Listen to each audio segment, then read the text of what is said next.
মৃত্যুদণ্ডের রায় ঘোষণার পর আলোচনা এখন শেখ হাসিনার প্রত্যর্পণ নিয়ে। যে বিষয়ে জানতেই সোমবার সন্ধ্যায় পররাষ্ট্র মন্ত্রণালয়ের উপদেষ্টা মোহাম্মদ তৌহিদ হোসেন গণমাধ্যমকে জানান, শেখ হাসিনাকে ফেরত আনতে ভারতকে পাঠানো প্রথম দফার চিঠির কোনো জবাব এখনো আসেনি। তারপরও আরেক দফায় চিঠি দেবে বাংলাদেশ।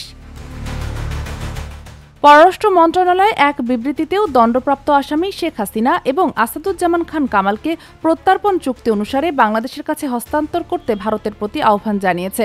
এতে বলা হয়েছে, দ্বিতীয় কোনো দেশ তাদের আশ্রয় দিলে তা অবন্ধুসুলভ আচরণ এবং ন্যায় বিচারের প্রতি অবজ্ঞার শামিল হবে। এদিকে ভারতের পররাষ্ট্র মন্ত্রণালয় একটি বিবৃতি দিয়েছে, যেখানে বলা হয়েছে সাবেক প্রধানমন্ত্রীর বিরুদ্ধে আন্তর্জাতিক অপরাধ ট্রাইব্যুনাল বাংলাদেশের রায় ভারতের নজরে এসেছে। ঘনিষ্ঠ প্রতিবেশী হিসাবে ভারত বাংলাদেশের জনগণের সর্বোচ্চ স্বার্থের প্রতিশ্রুতিবদ্ধ। ভারত সবসময় এ লক্ষ্যে সব অংশীদারদের সাথে গঠনমূলকভাবে যোগাযোগ করবে। Sheikh Masuma, daily our, Bangladesh.